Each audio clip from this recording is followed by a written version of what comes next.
Batxilergoan modalitateetako bat zientzia eta teknologia izenekoa da.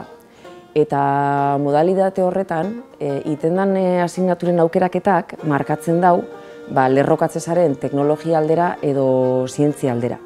Orduan, teknologia aldera eramate zaitxuen asignatura klabeetako bat teknobera da, eta zientzien aldera eramate zaitxuena biologia da. Gero, bai batian, bai zein bestian, mate eta fizika-kimika, eta fizika bera eta kimika bera be oso presente egoten die. Biologia aukeratuta beraz, zientzia ibilbidea deitzen duen hori eiten ari zarela konsideratzen da. Ze esan nahi dau zientzia ibilbidea itiak, esan nahi dau. Esan dugun bezala, lehenengo mailan matematika eta fizika-kimika eta biogeo deitzen den asignatura eukiko dituzula, eta bigarren mailan mate, fizika, kimika eta biologia.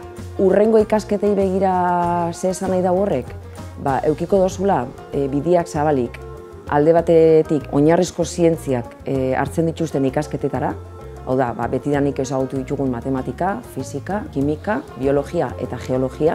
Gero, beste esparrua zabaltzen dena baita be, da osasun zientziak deitzen dena, eta hor sartzen die medikuntza, albaitaritza, farmazia, odontologia, horiek ikasketa luze moduan, eta gero fisioterapia, psikologia, terapia okupazionala, erizaintza, eta horrelako ikasketak normalian osasun zientziak izenakin englobatzen ditugunak. Hala eta be, oso idea importantea da, pentsatzia, biologia aukeratzeak zabaltzen dituela nolabait esateko ate horiek, baina beste ate batzuk ez dituela izten.